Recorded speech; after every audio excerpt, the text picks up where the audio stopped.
Hello everyone, welcome to part 2 of lecture 7.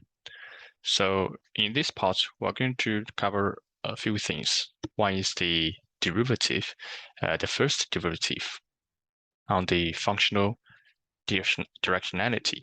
So as we learned earlier, the way we can detect whether a function itself is increasing or decreasing is to look at the slope or the first derivative. Now, how do we know that? So if the derivative is positive, or the first derivative is positive, then the function itself is increasing. If it's negative, then it's decreasing. So that is a general indicator for the directionality based on the first derivative. Now, let me introduce another concept, which is called critical numbers. Right, so critical numbers. So this is actually has something to do with the first derivative. So it is defined as the case 1. The first derivative itself is equal to 0, or it does not exist. Then if we are at that point, then that point is called the critical point or critical number of the original function f. Right. So we are looking at the critical number that's talking about f, and the way we detect if it is a critical number is look at the derivative itself. Right. So the derivative. So why is it useful? That's because we want to be able to tell something about whether this is a local extrema. Right. This is the other concept, which is local extrema. So we talk about in the early lectures examples of local extrema. For example, if we have a concave function, then this point is local minimum. Also, a type of local extrema. If it's like this shape, which is concave, then this point is the local maxima or maximum or local extrema, right? So this is helpful to help us find or locate the local extrema. And here we have the procedure, how to find it. So specifically, our first step is to detect the critical numbers, right? So if we say we have critical number at x equals to c, it's defined here, then which means it satisfies either at this point the first derivative is 0 or it is not defined, right? If any of these two conditions satisfied, then we know this is a potential candidate for local extrema. Now, how do we go about this? So we need to have always keep two things in mind. First one is the point itself, right? So this is the candidate, and also its neighborhood, right? It's a neighborhood. So what do I mean by that, right? So if we look at the first example, now we have identified this point, and we are looking at the so-called sign chart. So a sign chart is nothing more than a way to help us easily visualize the point itself and also the neighborhood in terms of either it's increasing or decreasing. So for example, if on the left, we have the function first derivative, which is negative, then we know it is decreasing. So it's decreasing because the first derivative is negative. And if on the right side is increasing, or in other words, the first derivative is positive, then that means that we are looking at a function that is looking like this, decreasing, then increasing, and this is the point C, right? So that's how we know, that's how we tell this is a local minimum, right? Local minimum. And similarly, we can use a sign chart to apply it to other cases. For example, if on the left side, so we have the point here on the left side is increasing, then decreasing, so we have this form here, which means that we have a candidate for local maximum.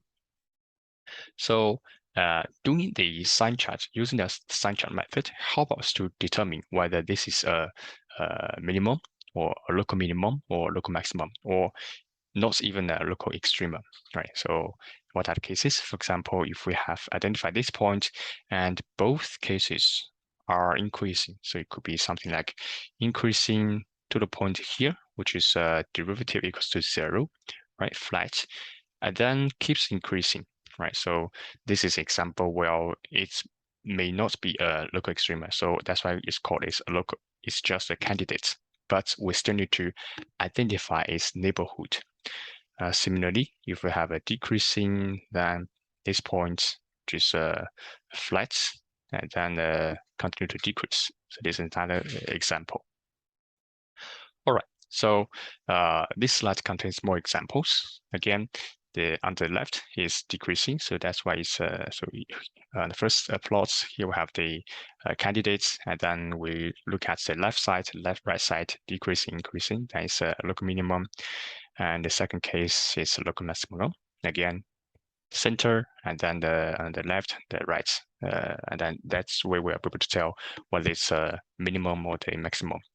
So this is the case which I just mentioned, 2 cases, which means that it's just a candidate. Now we look at another case, which makes it also a critical number, but the derivative itself is not defined, right? The derivative is not defined means it does not exist. However, this does not mean the original function itself is not defined, right? So the function value itself it still exists. It's only that at this point, there's just no derivative, the first derivative. Okay, so let's look at one example. On the first example, we have at this point, the value of the first derivative is not defined. This is because at this point, our derivative is going to be infinitely large. So that means it's not going to be defined. But graphically, we know that this is a local minimum, right? So we stop at this point and then grow, the function value grows, right? So this is a function, right? Totally valid, but it's not a smooth function, right? So that's why it looks a bit weird, because it's not a smooth function we tend to deal with. So this example is also the same, right? So not smooth because there's a sudden change in value of the function. On the third case, so because again the derivative does not exist, but this is a smooth function, but in this case, again it is not minimum or maximum, right? Because the function continues, there's no change in the sign of the first derivative, and similarly for the case as well. So again, just to reiterate, the way we identify whether it's, for example, it's a maximum minimum, right? We need to look at first one, the candidate itself, right? We need to be able to identify it, right? The way we identify is to set the first derivative of the function equals to 0. Right? So say if it's what's value it gives us, or find the point that's this first derivative is not defined or does not exist, right? So these are the things we need to do in the first place to be able to identify the candidates, right? Secondly, for each of the potential candidates, we look at the left side, and the right side, the neighborhood, to see are they increasing or decreasing. So once we draw the whole picture, then we know, oh, this is a local minimum or this is not, right? So let us look at one exercise, which in this case, the function is look at this form. So, we're asked to identify the critical numbers. Now, for the critical numbers, we will follow exactly the same procedure. But notice that this form is a polynomial function. So, as we covered earlier, a polynomial function is continuous everywhere, right? And there's no restriction in terms of the domain and range, which means that and also the function itself is well behaved. So which means that we mainly need to look at the first case, which is to look at the points that the first derivative equals to 0. So by setting the first derivative equals 0, now this would give us a few candidates, right? For example, A and B, right? So this is the value that makes the first derivative go to 0. Now, it is time to have the sign chart. So you can also not have the sign chart, but it makes it easier for analysis. So for the sign chart, you can just draw a line and then 2 points, A and B. Right, so we have completed the first step, which is to identify the candidates. Now, secondly, we're asked to guess the maximum and the minimum of f, right? If there is. So Now, this is the first step. Second step, of course, is to identify what's happening for the neighborhoods, right? For the neighborhood, we have three sections: 1, 2, 3. So 1, 2, 3. How do we do that? Now, how do we know that the function is increasing or decreasing at each segment? Now, this is where we can apply some test numbers. So we can say we assume that x equals to just any number within this region. Then, if for example, it's positive, then this if it's positive, right, positive, then this means this region, the function itself is increasing, right? So it's increasing. Now, for example, for the second region, if it's negative in terms of plugging in a test number, right, that means the function is decreasing. Then again, let's say if the third region itself is positive again in terms of the first derivative evaluated at any test number in this region, then it means that it's increasing again. So we can draw a function like first increasing, and then at this point A, then decreasing at this point B, then increasing again. So now this, of course, is our local maximum. This point is, of course, our local minimum. Right, so that's how we're able to do it. So you can also do this without the sign chart methods, but it just make things easier. But we still follow the same sort of procedure to identify the interesting maximum points, right, extrema. Okay, now since sketch the graph of f. Now, when it comes to sketching, we again start with the interesting points. Now, the interesting points could be what happens to x equals to 0, right? What kind of coordinates we can guess or intersections with the x and y axis, right? So that's one. And also we have the candidates for, or the local minimum maximum we identified. So these are the 2 points we can already use to identify the interesting points of the graph. And also we have these regions here, right? These segments. So we know roughly how they will behave when there's increasing or decreasing. Now this means that they will either increase or decrease uniformly along this region itself. So with all this information, now we can draw the graph based on this information. And of course, we do not need to draw the scale. We just use this information. We can do a rough sketch of the behaviors of the function in this case. All right. So that's about the first derivative, right? We are concerned with local extrema. Now, let's enter into the world of the second derivative. Now, before that, we need to talk about concavity. So it's actually very easy to understand, right? So concavity is just two cases, either it's upward or downward, right? So this is a case of upward because it's like this, and this is downward because it's like this. So it's called concave downward. The first case is called concave upward. It's also called convex, right? So just different names. So here we have two examples. Of course, you can easily identify this is a example curve of x squared. This is a square root of x, and we can guess the derivative for each case. And we know that both functions are actually increasing, right? So both functions are actually increasing, but their shape is different, which means their rate of increase is different, right? So so that's just to highlight that although a function is increasing, but rates can be different. And also, how do we characterize the difference? How to characterize such difference, right? The rate of change itself. That's where we use the second derivative, which is the derivative of the first derivative.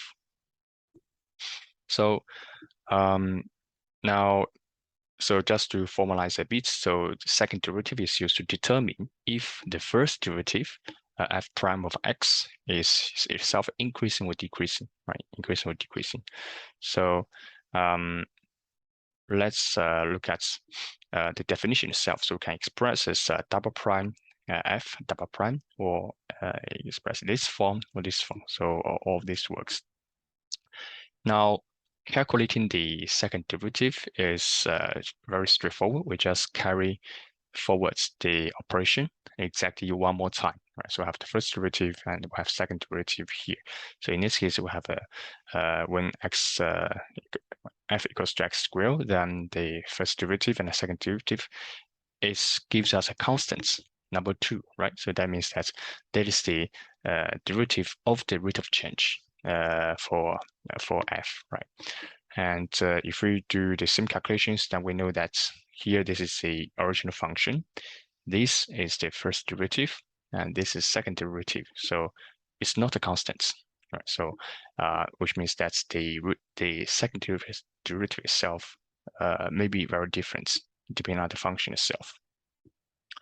Okay, so now a few properties on the second derivative. This is a tool again to help us identify whether a function is concave upward or concave downward, right? So if say the second derivative itself is positive, then we say the function is concave upwards or convex, right?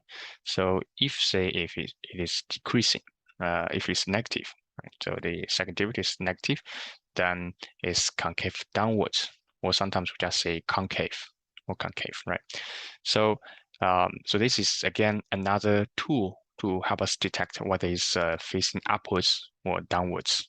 So whether it's concave or convex.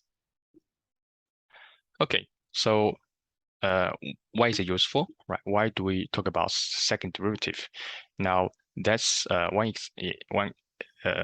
use case is to identify the so-called inflection point, right? Inflection point.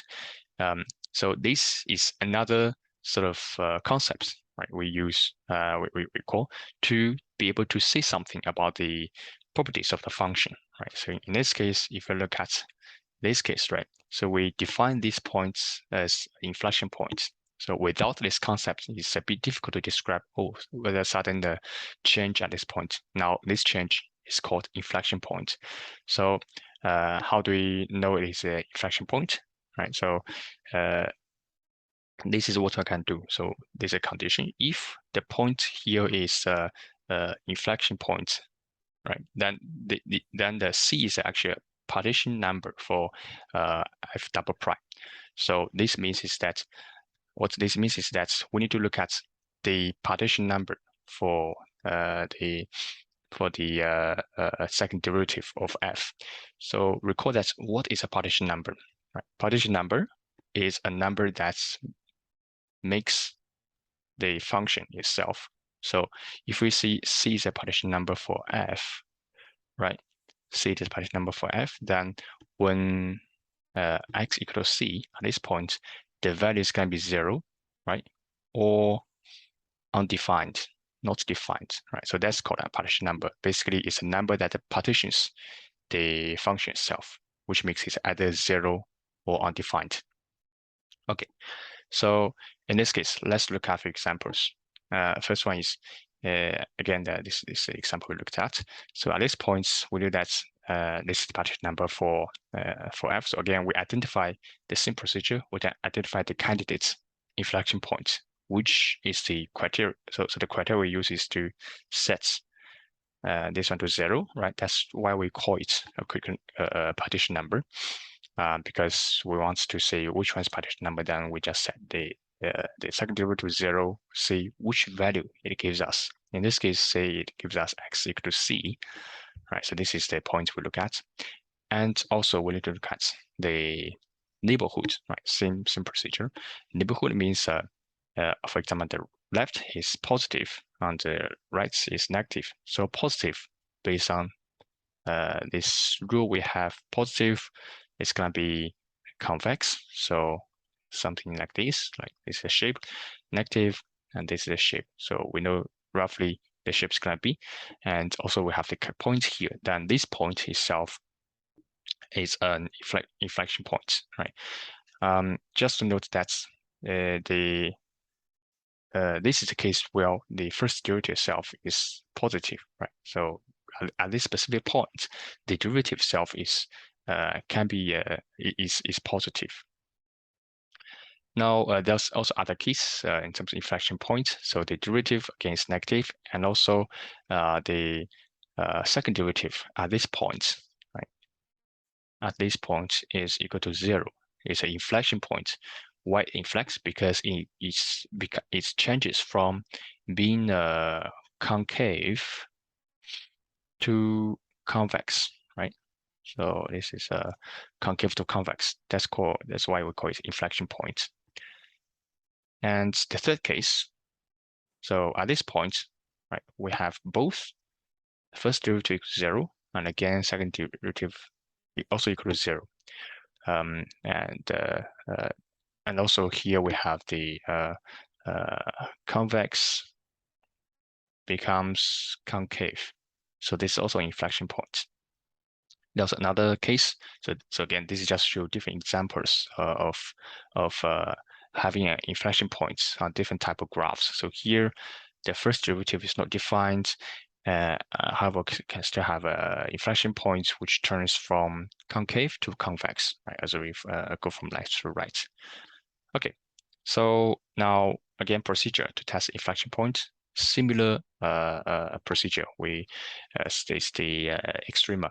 So first, we find all the partition numbers for C for the f double prime, the second derivative, such as continuous at C. So this statement means that we are crossing out these conditions, right? So it has to be continuous. That it should not be there's a sudden jump, right? So this makes it the things so much simpler. We just need to see which point makes this statement true, right? So what are the points that makes the second derivative equal to 0?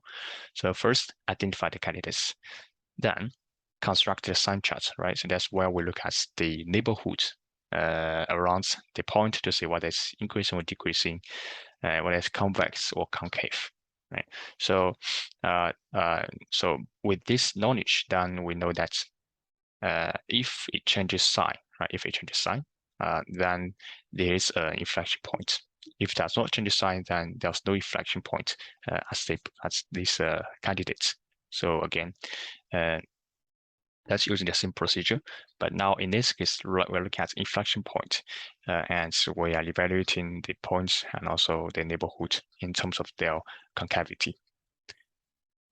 All right, so now let's look at one more example. So here again, if we follow the same procedure, we can see that we first need to calculate first derivative. Then because we're looking at the inflection point, so this gives us first derivative. Then we're getting second derivative. So that's the second step. So with the second step, now you'll be able to calculate the expression by now. Then we can construct a sign chart. Maybe it gives us one candidate, right? So this candidate C. At this stage, we need to look at whether the left side and the right side, the neighborhood, right? So if say this may be the second derivative, so this is the second derivative sign charts, right? So if it's positive here, negative here, then that means that it's gonna be concave, right? Concave on the left, then convex, right? So concave then, convex then. So as we move from left to right, so it's gonna be convex, right? Because positive, then concave, negative. So that is inflection point, if that's the case. So that's the usual procedure in terms of how we can solve for, identify an inflection point. Okay, so last slide is a rule which can be useful in some cases, and it's called the L'Hopital's rule. I hope I'm pronouncing it correctly. So essentially, it looks at the case when we have an indeterminate form. Now, what is an indeterminate form? 0 divided by 0, right? So that's one example of indeterminate form. So if that's the case, right? So that means if both the numerator and denominator go to 0, right, in the limiting case, then we can say the results of the limits of the quotients is actually equal to the first derivative, right? The quotient of the first derivative for both numerator and denominator. So, that's actually a very powerful rule, right? So if we look at one example here, this is what this is based on the previous knowledge. This is what we know how to solve, right? So we can just cancel out the common factor and then plug in. However, we can also use the second approach, which is to say that because we know this will, so the numerator will approach 0 once x equals to 2, right? And also this will also approach 0, right? So this will both will approach 0. In that case, then we can say because it satisfies the condition, then we can say the same thing. Then it should be equal to the derivative, the quotient of the derivatives, right? So now this is actually easier to solve. That gives us some alternative approach in terms of solving for the limit of a quotient. It also applies to the case when we have infinity divided by infinity, right? So this seems to be difficult to solve. Now, what happens is that we can apply the same rule, take the derivative of both sides, and then get the results. So that's just a rule that may be handy in some cases. Okay, so that's it for this part, and thanks for watching. I hope to see you in the next lecture.